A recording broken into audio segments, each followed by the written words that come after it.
बुधवारी रात्री 9:30च्या सुमारास विजापूर वेस्ट परिसरात मोठ्या संख्येने पोलीस आणि वाहतूक शाखेचे कर्मचारी तैनात होते। याच वेळी एक रिक्षा चालक पोलिसांना पाहताच घाबरून जिल्हा परिषदेकडे भरधाव वेगाने रिक्षा घेऊन पळू लागला। अचानक सुरू झालेल्या या धावपळीनं परिसरात उपस्थित नागरिकांमध्ये एकच खळबळ उडाली। पोलिसांनी तात्काळ पाठलाग करत काही अंतरावर त्या रिक्षाला अडवलं आणि रिक्षा चालकाला ओढत बाहेर काढलं। हे दृश्य पाहण्यासाठी नागरिकांची गर्दी जमली।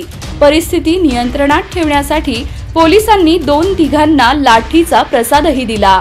त्यानंतर गर्दी मागे सरकली। मिळालेल्या माहितीनुसार संबंधित रिक्षा चालकाकडे ना लायसन्स होतं ना वाहनाची कागदपत्र। रिक्षावर फॅन्सी नंबर प्लेटही लावण्यात आलेली होती। त्यामुळे पोलिसांनी त्याला अडवण्याचा प्रयत्न केला असता तो पळून जाण्याचा प्रयत्न करत होता। अखेर त्याला पकडून दंडात्मक कारवाई करण्यात आली। विशेष म्हणजे ती रिक्षा पोलिसांनीच स्वतः चालवत पोलीस ठाण्यात नेली। या घटनेनंतर चौकातच उभं राहून पोलिसांनी triple seat, fancy number plate आणि लायसन्स नसलेल्या वाहन चालकांवर कारवाई सुरू ठेवली।